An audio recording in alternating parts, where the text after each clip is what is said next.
With Ant-Man and the Wasp: Quantumania heading to theaters very soon, I thought now is a good time to take a break from the Rocky series and revisit the first two Ant-Man movies, starting with that first movie. And now, we all remember that first Ant-Man movie. Before it came out, it went through a lot of production hell. Like, first it was supposed to be made by Edgar Wright, but then he stepped down because he made a version of the movie that didn't fall in love with what Kevin Feige was doing with the MCU, but he still got a writing credit. But basically, the plot of the movie is about Scott Lang. He's out of jail, and then he steals the Ant-Man suit, but then it turns out it's all a setup by the original Ant-Man, Hank Pym, in which he hires Scott Lang to steal some tech from his company. And so it basically turns into a heist movie. And I'd say for this first movie, as I do like this movie, but I don't love it. In fact, it's probably one of my least favorite Marvel franchises within the MCU, but I still like it, and I can understand why most people like it, because it's more lighthearted. And Ant-Man, he's more of the audience character. He's more of the character that people more so relate to than anything. But overall, I still think this is still a brilliant movie because it introduced the character perfectly. They introduced his world and what he's all about. All the special effects in this movie just works. From the shrieking to his interaction with the ants. It's visually pleasing, I'll say that. Especially if you saw the movie in IMAX. I remember I saw this in the theater. It came out a couple of months after Age of Ultron. I just remember walking away from that and like, okay, well, that was fun. Next. And I still feel that way, but this movie still holds up in a great first chapter for this character, especially seeing what may lead into Quantumania. And of course, the cast in this movie works, from Paul Rudd, Evangeline Lilly, Michael Douglas, who is another more respected actor who got brought into the MCU and brought some legitimacy to the MCU. Another negative I have towards this movie is the villain, Corey Stoll as Yellow Jacket, in which you gotta remember, this movie came out at a time where Marvel, they were struggling with villains. They don't know how to, it was before we got Killmonger and Thanos, but we still had Loki. But this is just another lower tier Marvel villain, but he worked for what this movie was trying to do, though. I'm gonna give Ant-Man the thumbs up emoji. Ant-Man and the Wasp is the second Ant-Man movie, in which this movie takes place after Captain America: Civil War. Scott Lang, he's on house arrest, but then Hank Pym and Hope Van Dyne, they ask for him to help because they're trying to get Janet out of the quantum realm, and just a whole bunch of hijinks ensues. And I just remember walking away from this one feeling the same way I felt about the first Ant-Man. It's like, okay, well, that was fun. Next. But watching this in retrospect, I'd say this is a lot more fun than I remember it being. I mean, it was fun the first time I watched it, but this one, I think, because this movie came out, because you gotta think, this movie came out after Black Panther and Infinity War, and both those movies, you were like, holy shit, that was epic. And then you watch this movie, you're like, okay, well, that was fun. Next. But now watching it without all that baggage, I say this was still a fun movie. Scott Lang, he still works as Ant-Man, and Evangeline Lilly as the Wasp, she definitely holds her own. Michelle Pfeiffer as Janet Van Dyne, she was great in this film, as well as Michael Douglas. And I like the whole ghost story arc of how her particles and molecules, whatever it is, just keep tearing itself apart, and she's just trying to get energy from the quantum realm so that she can put herself apart. And of course, that end credit scene, of course, after watching Infinity War, was mind-blowing and devastating. And I'll say they definitely did it 10 times better with the special effects, with all the shrieking and blowing up, and just, they definitely got innovative with this, and it worked. I'm gonna give Ant-Man and the Wasp the thumbs up emoji. Ant-Man and the Wasp: Quantumania was released over the weekend, and it takes place sometime after the events of Endgame, in which Scott Lang, he's living a good life, and his daughter's a little grown up, but she's getting into trouble, and then she builds this machine that sends a signal into the quantum realm, and then Janet Van Dyne's like, no, don't do that, and then they all get sucked into the quantum realm, and they all get separated and trapped there, and now they all have to come together before Kang the Conqueror gets to them and offers Scott Lang an offer that he can't refuse, but hopefully he does, but you'll just have to see the movie and see. Now, right off the bat, the one thing that everybody says, whether you love or hate the movie, is saying that Jonathan Majors as Kang the Conqueror rules in this movie, and they are not lying, because Jonathan Majors, he is the best part in this movie. He sells you on Kang the Conqueror, and that he is basically the next big bad of the multiverse, and I cannot wait to see what they do with him in the future. Everything else in this movie, I have mixed feelings about, and even still have mixed feelings about the I just watched this movie yesterday from the time of when I'm recording this video. But this feels more so like a Marvel movie than an Ant-Man movie, which that's what I loved about the first two Ant-Man movies, is that they felt like Ant-Man stories and they were a little bit small scale. But this one is a little bit more bigger in scale, but in the end, this movie just felt like it was just made to set up King the Conqueror and not until the Ant-Man story second. And that's the issue I have with stuff like Loki, in which they basically just bought back Loki so that they can use him to set up the multiverse. And to me, that is just frustrating to me, that you would just use a character just to set up something instead of giving that person a story first. And if you can't think of a story first for that person, then what's the point? Find another way to set up whatever you're trying to set up. But other than Kane, there were some bright spots, like Paul Rudd. He still kills it as Ant-Man, and the relationship between him and Cassie is the best part of, well, one of the best parts about this movie. And I felt Catherine Newton reprising the role of Cassie Lang, and as the new character Stature, I felt she was fine, but I still feel like they didn't do quite enough with her. They set her up, but didn't quite do enough. Michelle Pfeiffer as Janet Van Dyne has a little bit more to do in this movie, and she does play into the plot. And for what she was given, I thought, hey, it was pretty good. Michael Douglas and Evangeline Lilly return as Hank and Hope Van Dyne, and I feel like they just kind of got sidelined until they were useful. But now, I will say, the Quantum Realm, it does look nice, and the visual effects in the Quantum Realm does look pretty decent for the most part. But MODOK is in the movie. You've seen him in the trailers. It's not really a spoiler, and it's not really a spoiler as to who MODOK is, which is Darren Cross, who you remember as Yellow Jacket from Ant-Man. And look, from a storytelling standpoint, I like what it does make sense as to why Darren Cross is MODOK.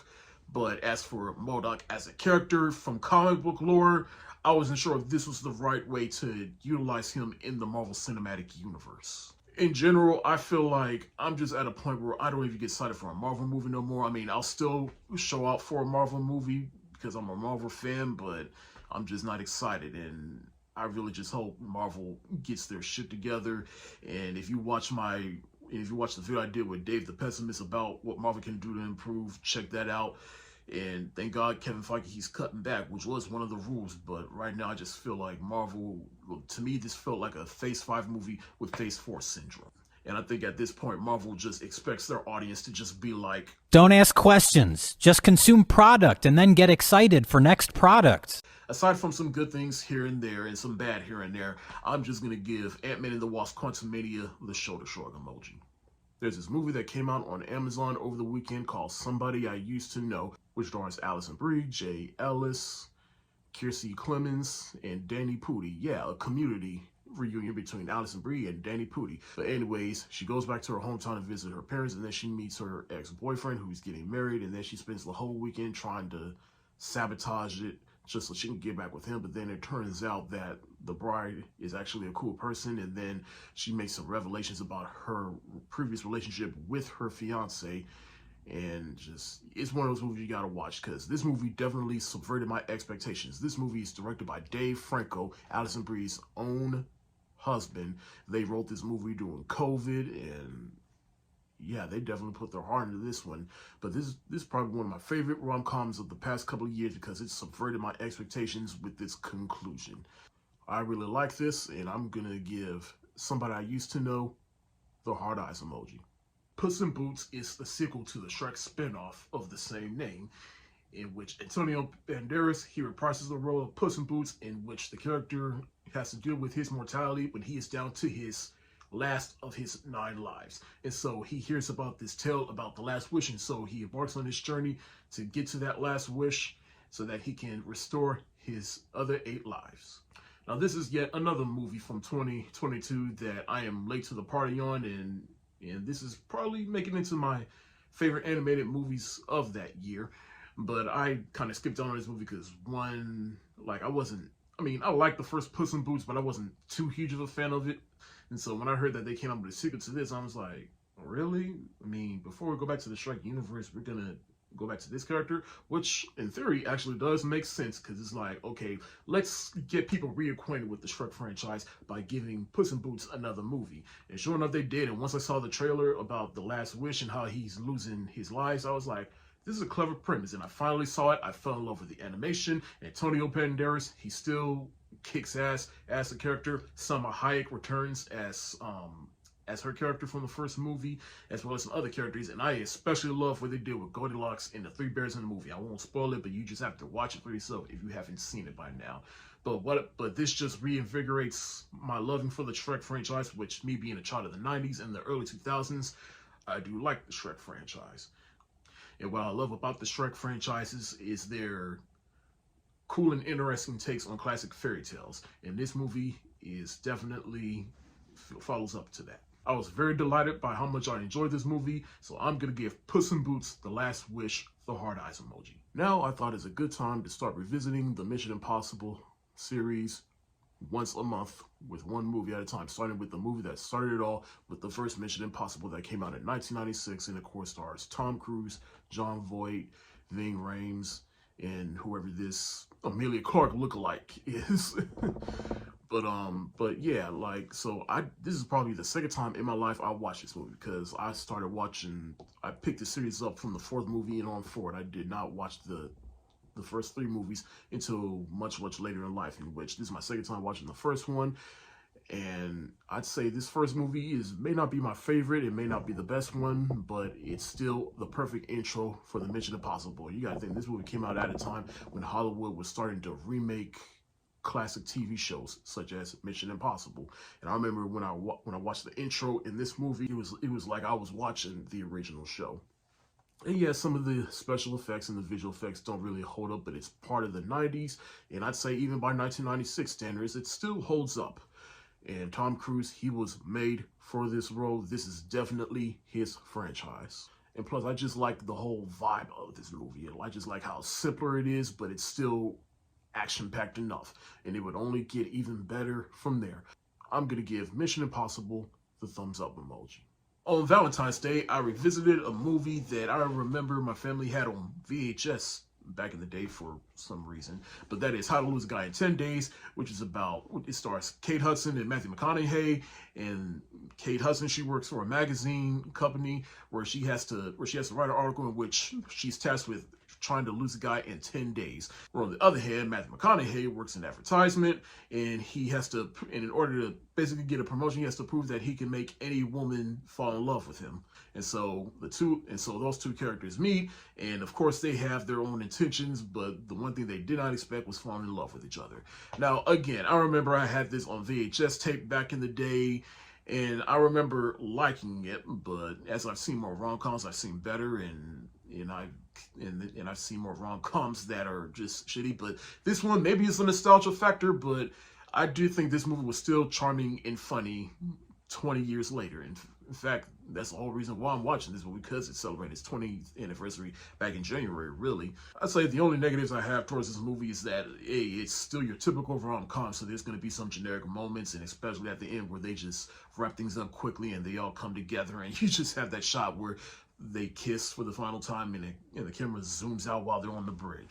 But this movie does have a place in my heart because it was essentially the movie that introduced me to Kate Hudson and Matthew McConaughey, and in particular Matthew McConaughey, because around that time, once I start seeing him more stuff, I just thought of him as just that pretty boy that's always in these either shitty comedies or silly rom-coms or whatever. But then the McConaissance happened, if you remember, and then he started being in more dramatic roles. You're like, oh shoot, that guy's pretty cool, and he's a good actor too. So, hey, that was my first introduction to Matthew McConaughey. And Kate Hudson, I'll say for her, she was good at tricking him into thinking that she was just this ditzy white girl that was not too bright though. So I thought she did a good job in that. But because this movie did entertain me at times, I'm going to give How to Lose a Guy in 10 Days the thumbs up emoji.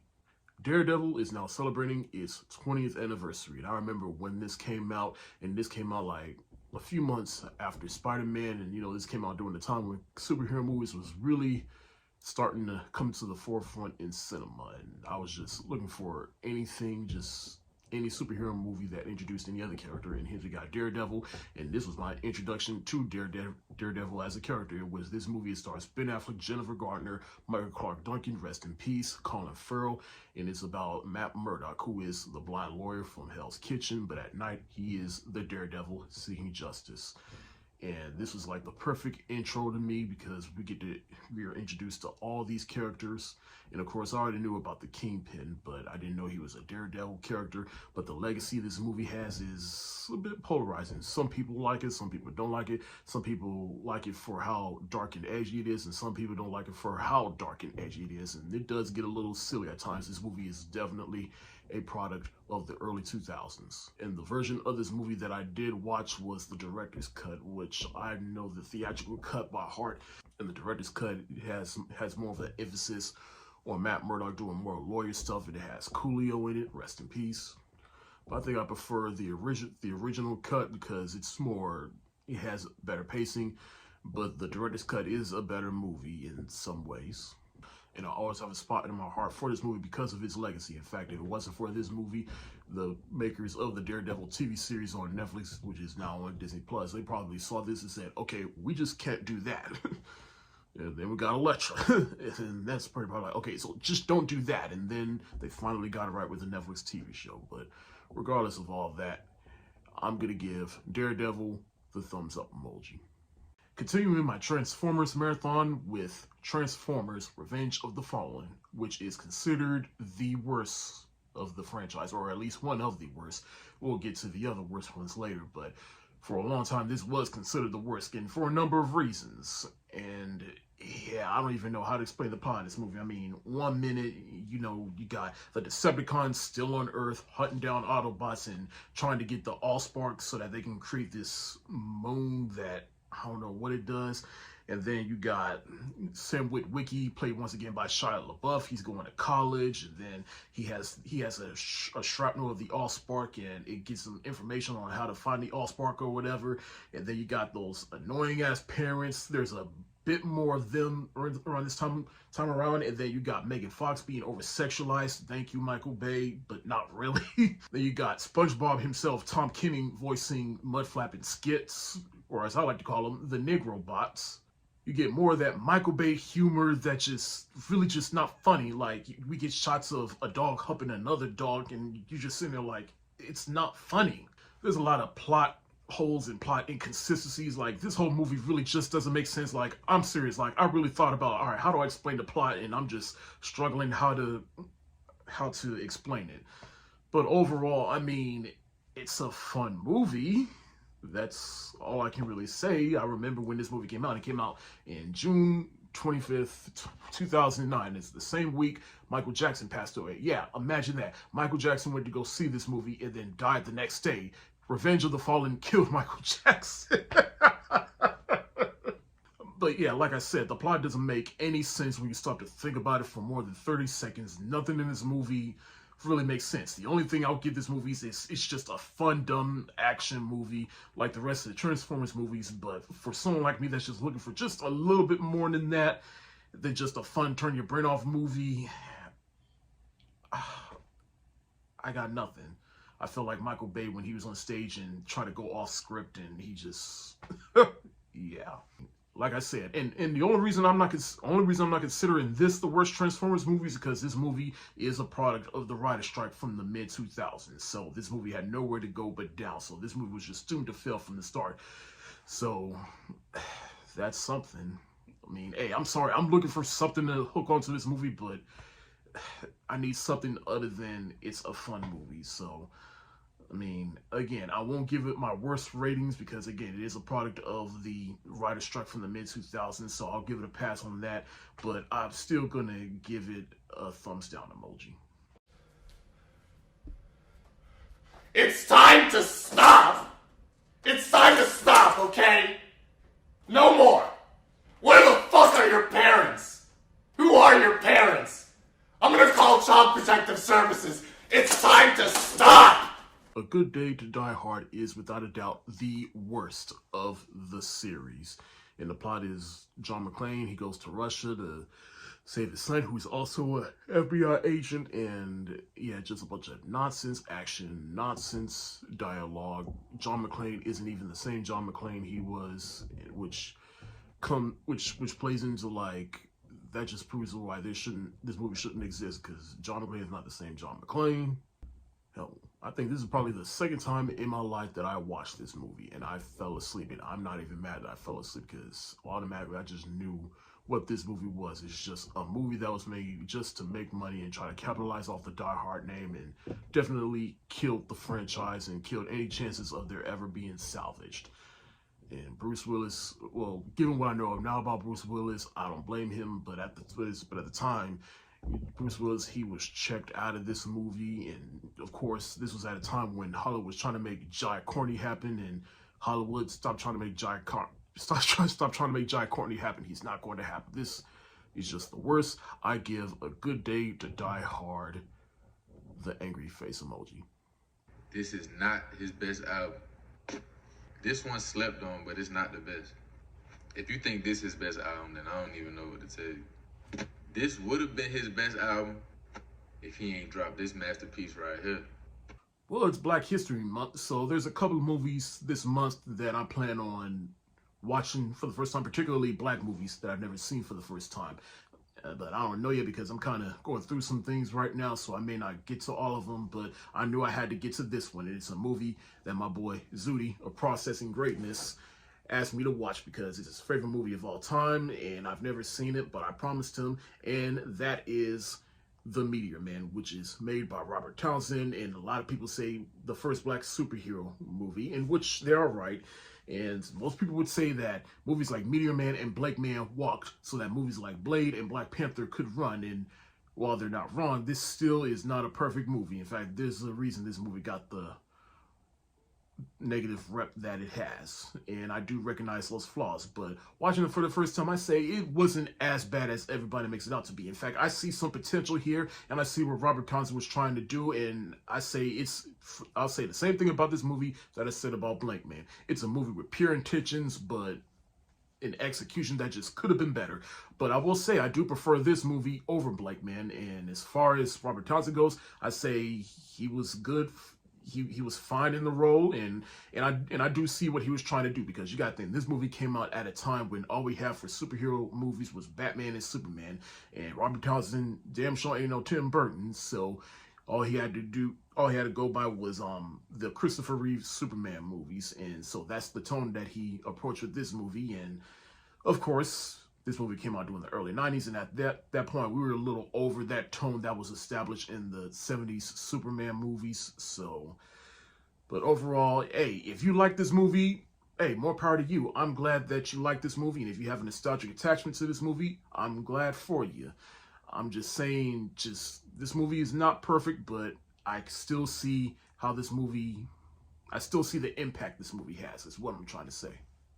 Despite the many flaws this movie has, and despite this movie being a product of the time period it came out, I'm still going to give The Meteor Man the thumbs up emoji. And believe me, that is me being nice, and I plan on doing a more in-depth video about this movie with my boy Zudi of Processing Greatness. So be on the lookout for that. Rounding up my last two Black Cinema first watches of Black History Month 2023. First is Class Act, which is a movie that I've never seen, and it was a nice little palate cleanser from watching all those shitty house party movies, because this movie has Kid and Play, but it's not necessarily a dance movie, but it's basically a role switch movie in which you have Kid and Play. He's the more hard one, and Kid, he's the more innocent one. And they get into a school program in which their names are switched, and now they have to act as each other, and some hijinks ensue, and I was enjoying this movie. In fact, I like this movie. I won't even say I like it more than the very first house party, but I very much enjoyed this movie. But what I like about this movie the most is basically how this movie focuses on Kid and Play themselves, because as much as the house party movies that they were in are about them too, but they were mostly about Kid. Whereas this one, it is about both of them, and they get a little bit more to do. And I enjoyed the other cast in this movie, such as Karen Parsons, who plays Hillary on The Fresh Prince of Bel-Air. Nice to see her act smart instead of being a dummy like she is on the show. And then we got, what's her name, that played Ricky's baby mama in Boys in the Hood. But she definitely aged well, and she looks no different than how she did in this movie.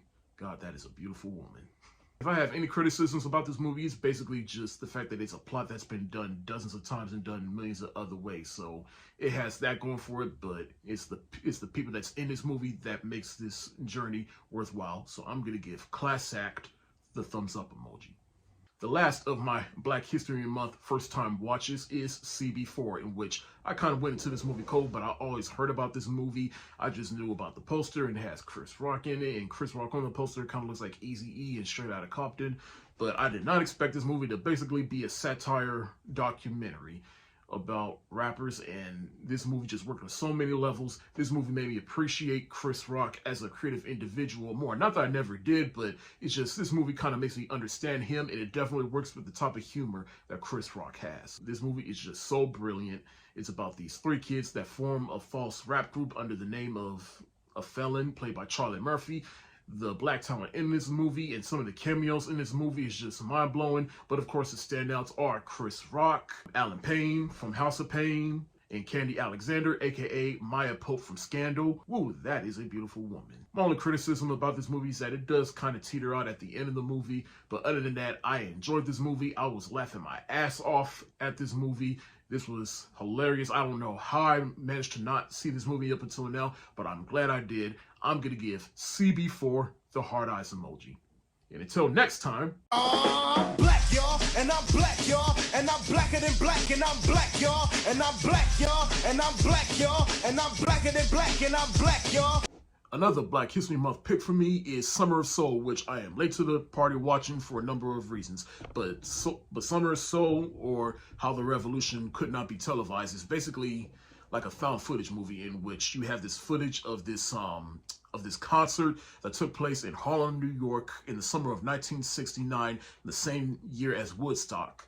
But basically you have this concert in which all of these different artists and well-known artists came together for this concert, and it was filmed, but it was hidden, but it was in the basement for years, decades, until now. And Questlove, he made this movie, he put it all together and showcased it. And that's how I won the Oscar for Best Documentary at the 2022 Oscars, which was presented to him by Chris Rock.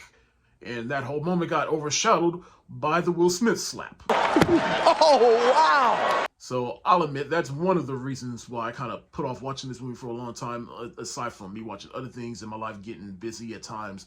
But I finally decided, you know what, it's on Disney Plus, I should watch it now and give Questlove his flowers, because he did put this thing together excellently. And it was also just fun watching all these different artists, especially Nina Simone in 1969, at the height of, well, I won't even say height, but just during their whole era.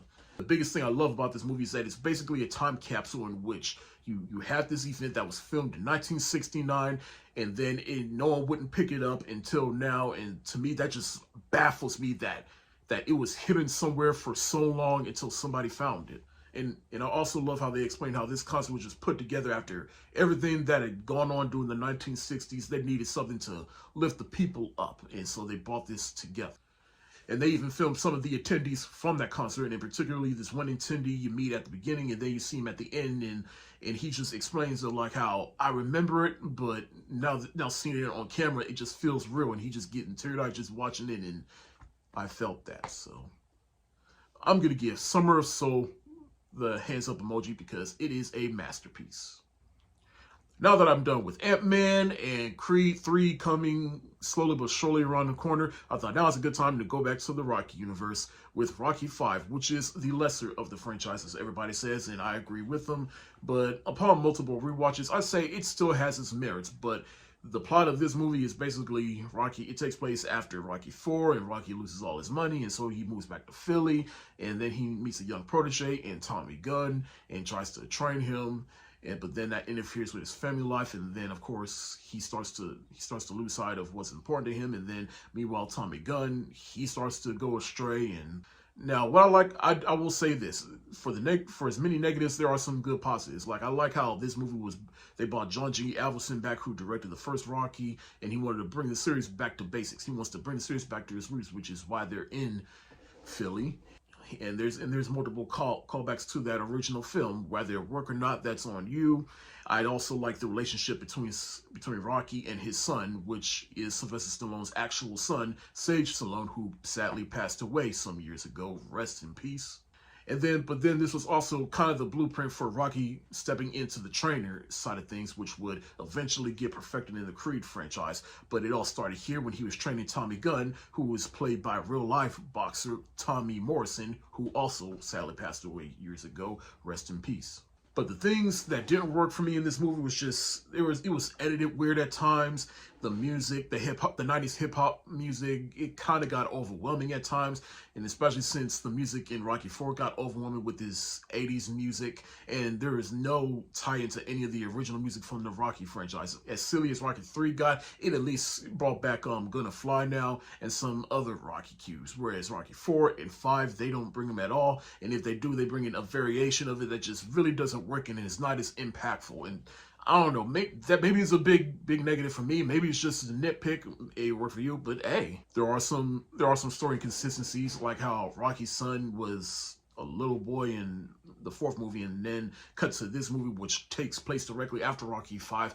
He's a whole he's a whole preteen now. George Washington Duke is basically Don King, but whether he didn't really work at times or he was just a little too over the top. But hey, I mean, I like the actor playing him, but what just doesn't work about this movie is it just doesn't have that underdog. I mean, it kind of does, but it doesn't have that underdog feeling that the other movies gave you. And the movie's just a little bit more silly for its own good. The final fight, which I will say it is entertaining, but it's about as entertaining as the final lightsaber duel between Darth Vader, Qui-Gon Jinn, and Obi-Wan Kenobi in The Phantom Menace. And to me, that's where I put that particular fight. And it just felt a little bit out of place. To me, this movie's I think it's just in a little bit of an out of place tone-wise. This movie is out of place tone-wise with the rest of the series.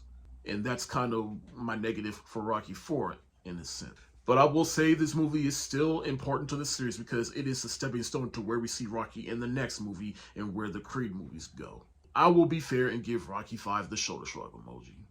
Rocky Balboa is the 6th film in the Rocky series, in which we see Rocky a little over a decade later. Since Rocky 5, he's an old man and he's lost Adrian. Adrian's passed on, and so he owns his own restaurant, but he's just struggling trying to move on without Adrian in life until he gets the opportunity to hit the boxing ring one last time, which is a little bit dangerous considering how old he is in this movie, but somehow he goes against the odds and goes the distance. But to me, Rocky Balboa, this was his old man Rocky. This was his old man Logan, because it also brings the series, this more than Rocky 5, Rocky Balboa brings the series back to its roots.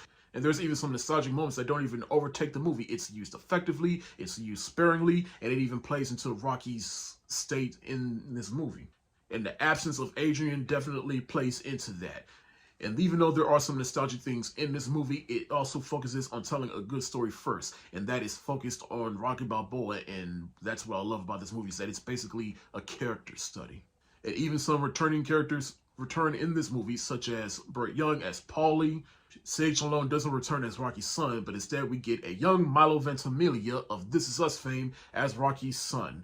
And he's responsible for giving Rocky one of the most sobering monologues ever put to screen. You know what I'm talking about. It ain't how hard you hit, it's about how hard you can get hit and keep moving forward. And that scene alone is one of the reasons why this is one of my favorite entries in the franchise. Geraldine Hughes reprises the role of Little Mary in this movie. You know Little Mary from the first film when she was like, "Screw you, creepo!" But Rocky's adversary in this movie is Antonio Tarver as Mason Dixon, and while he's not as memorable as some of the other Rocky adversaries, I'd say he served his purpose well in this movie. And the final fight was definitely cathartic in a sense. And I just love, and I'll say as far as the training montages go, to me this is the one in this movie is my favorite, because not only it goes back to the "It's Gonna Fly Now" music, but it just feels right for this movie, because after everything Rocky has been through these past couple of movies, it all leads to this, and it just feels impactful, and you just there rooting for Rocky. And the movie even ends on a good note, better than Rocky 5. For a long time, this was the true definitive ending of Rocky's story, until Ryan Coogler came along with Creed, but we'll get to that another day. But Rocky Balboa was definitely the final chapter of the Rocky story. And I love this movie for it. I'm going to give Rocky Balboa the hands up emoji because it is, without a doubt, a masterpiece in my eyes. Continuing on with the Rocky franchise, now we are on to the next phase of the Rocky series, which is the Creed franchise. I remember when this movie came out, some people were optimistic, some people were a little pessimistic, because it's like, Rocky Balboa was such a satisfying conclusion to the Rocky series. Why we're doing this? But then Ryan Coogler, he came in, who's a huge fan of the Rocky series, and he pretty much came to Sylvester Stallone, who's like, A.L. Slide, maybe there's more stories to be told, not necessarily about Rocky Balboa, but other characters in the universe. And that's how he got Creed, who is the illegitimate son of Apollo Creed. And he searches out Rocky Balboa to train him. And then he goes up against Ricky Conlon and tries to pretty much make a name for himself while also not trying to ride the coattails of his father's name. But at the same time, he comes to realize it's your name, but still build your own legacy. And everyone in this movie is at their game, especially Sylvester Stallone, Michael B. Jordan. I remember this movie came out after Fat Four Stick, and this was a great rebound for him. Tessa Thompson, she was great, but Sylvester Stallone, he was robbed of the Oscar for this movie. I'm glad he got the nomination, but he should have won. This is the character at his best. This is Sylvester Stallone at his best when it comes to acting. Now, yes, it is kind of like the original Rocky, but at the same time, it still has its own legacy. It still holds its own, and it also still has some of the nostalgic feels from the Rocky series, but it doesn't overtake the movie. They use it sparingly. I just love the whole vibe of this movie. It's just a little bit more grounded and gritty. It gets away from all the silliness of some of the Rocky sequels and gets back to the more grounded and heart of this series. And I want to thank Ryan Coogler for this. Not only do I think this is his best film, yes, even over Black Panther, but to me, what he accomplished with this movie was how he just injected new life into this series. Because again, this series was basically done after Rocky Balboa. They tried everything nice and a nice little bow with that movie, but this movie, it not only puts Rocky in a new phase in his life, but it also passes the torch on to someone newer and younger, while also continuing the Rocky legacy. This was one of my favorite, if not my favorite movie of 2015, and it still is. This is still one of my favorite films from the past decade. I give Creed the hands up emoji because it is a masterpiece. And now finally concluding my Rocky binge with Creed 2, which is the second film in the follow-up to that first Creed, and it's also kind of a spiritual successor to Rocky 4, because we got Ivan Drago. He's back, played once again by Dolph Lundgren, and he has a son, Victor Drago, and this movie is basically the spiritual rematch of the century, which got turned into the spiritual rematch of the century during the climax of the movie. But Victor Drago, he goes off against Adonis Creed, played once again by Michael B. Jordan. Everybody's saying like, no, you shouldn't do this, but Michael B. Jordan, he's going for it. And then we all saw how that turned out. And so now Michael B. Jordan, he's going through, well, Adonis, I should say, he's just going through this whole movie trying to pretty much do with the fallout of that while also trying to rebound from that. Now, there are some people that prefer Creed 2 over Creed, and there's some that prefer the first Creed over Creed 2. Me, I prefer the first Creed, but I still like this movie though.